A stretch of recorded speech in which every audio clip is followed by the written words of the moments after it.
গত বছর হুট করেই দেশের ফুটবলে গণজোয়ারের সৃষ্টি হয়েছিল। প্রথমবারের মতো বাংলাদেশের জার্সি গায়ে মাঠে নেমেছিলেন ইংল্যান্ডের বিখ্যাত ক্লাব লেস্টার সিটির অধিনায়ক হামজা দেওয়ান চৌধুরী।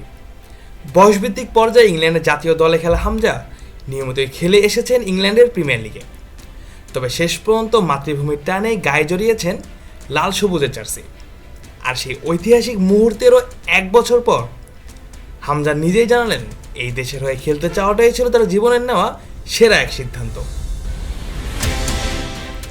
এক বছর আগে যখন প্রথমবারের মতো লাল সবুজের জার্সি গায়ে মাঠে নেমেছিলেন হামজা, তখন দেশের ফুটবল সমর্থকদের প্রত্যাশার ভার ছিল আকাশ ছোঁয়া।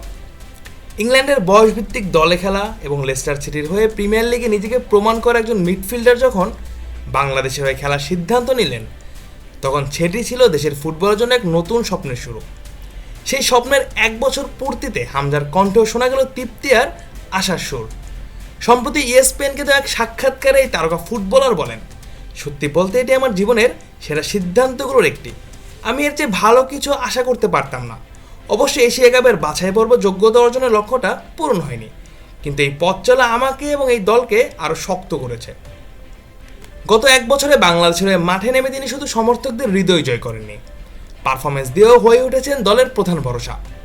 ভারতের বিপক্ষে ঐতিহাসিক জয়, কঠিন ম্যাচগুলোতে লড়াই এবং একের পর এক গুরুত্ব মুহূর্তে গোল অ্যাসিস্ট থেকে দলের জন্য বুক চিতিয়ে লড়াই।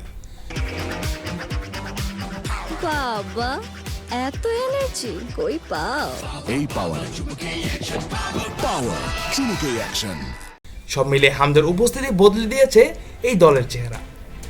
তার ভাষায় হতাশা অবশ্যই আছে, কারণ আমরা এশিয়ান কাপে জায়গা নিশ্চিত করতে পারিনি।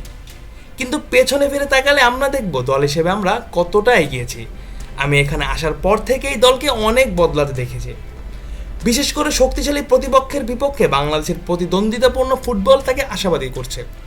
তার বিশ্বাস র্যাঙ্কিংয়ের ব্যবধান যতটা দেখায়, বাস্তবে পার্থক্য ততটা নয়। এ প্রসঙ্গে হামজা বলেন, এটা আমাদের জন্য বড় এক ধাপ এগিয়ে যাওয়া। গত এক বছরে আমরা দল হিসেবে বিশাল উন্নতি করেছি। সিঙ্গাপুরের মতো দল যারা ইতিমধ্যে যোগ্যতা অর্জন করেছে এশিয়া কাপে খেলার, তাদের মাঠে গিয়ে যেভাবে খেলেছি সেটি গর্ব করার মতোই। অন্যদিকে শুধু মাঠের পারফরমেন্সই নয়, সমর্থকদের ভালোবাসাও তাকে গভীরভাবে স্পর্শ করেছে। দেশে বিদেশে হাজারো বাংলাদেশি সমর্থকদের উপস্থিতি তাকে নতুন করে অনুপ্রেরণা দিয়েছে। হামজা বলেন, সত্যি বলতে আমাদের সমর্থকরা পৃথিবীর সেরা। তারা নিজেদের কষ্টার্জিত অর্থ খরচ করে আমাদের দেখতে আসে, আমাদের পাশে দাঁড়ায়। তাদের এই ভালোবাসা ভাষায় প্রকাশ করা কঠিন। যদিও আপাতত হামজার লক্ষ্য শুধু ব্যক্তিগত সাফল্য নয়, বাংলাদেশের ফুটবলকেও আরও বড় মঞ্চে নিয়ে যাওয়ার। তার দৃঢ় কণ্ঠে শোনা গেল নতুন স্বপ্নের কথা। সামনে সাব চ্যাম্পিয়নশিপ আছে এবং আমরা সেটি জেতার লক্ষ্য নিয়ে এগোবো।